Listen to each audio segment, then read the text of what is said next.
As our nation has been focusing its attention on the usual suspects, the rogue nations of North Korea and Iran, we have all but been ignoring a crisis in our own backyard, our own hemisphere, less than 1,000 miles from our shore. That is, until today. It was the power of social media that brought the world's attention to this video of opposition leaders of Venezuelan President Nicolás Maduro being dragged from their homes in the middle of the night.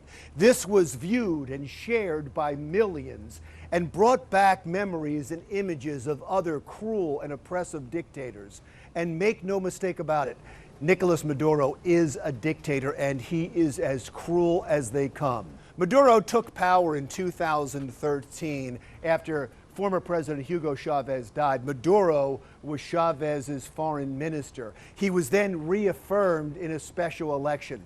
But since that election, Venezuela has been plagued by a sagging economy that has caused rampant poverty and crime. The people took to the streets to demand a recall election. Venezuela's National Assembly, which is their Congress, agreed. And that's when Maduro, seeing that an end to his reign was near, decided to keep power through violence. Maduro-backed thugs called the Colectivos stormed the National Assembly and beat legislators who were opposed to him. Then the Supreme Court, all the justices appointed by Maduro, took power away from the National Assembly and gave it to themselves. Maduro finally put together a separate constitutional assembly to change the nation's constitution and give more power to himself.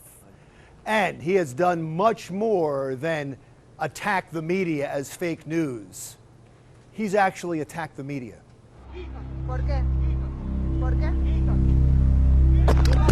This all has been happening as the media has been focusing on the Trump reality show in Washington.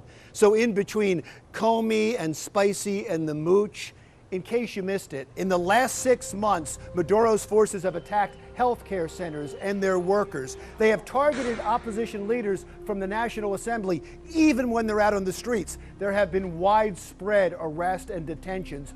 470 civilians have been tried in military court and are now political prisoners.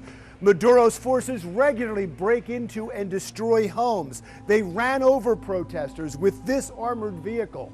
100 protesters so far have been killed, and the brutality is unthinkable. Have you had enough? Apparently the president has too. He has called for the immediate release of all political prisoners in Venezuela. He has called Maduro a dictator and hit him personally and his supporters with economic sanctions. But not the country. Why?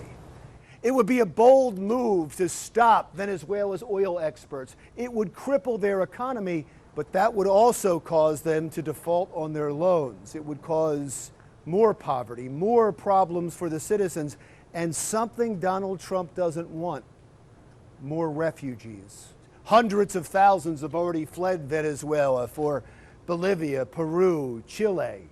It's just a matter of time before they end up on our shores, as they did during the regime of Fidel Castro in Cuba. So what do we do? Why do we have to do anything? What about the United Nations? If the UN doesn't act on a humanitarian crisis like the one in Venezuela, the real question is, why do we have a UN at all? I'm Larry Menti. See you again next week.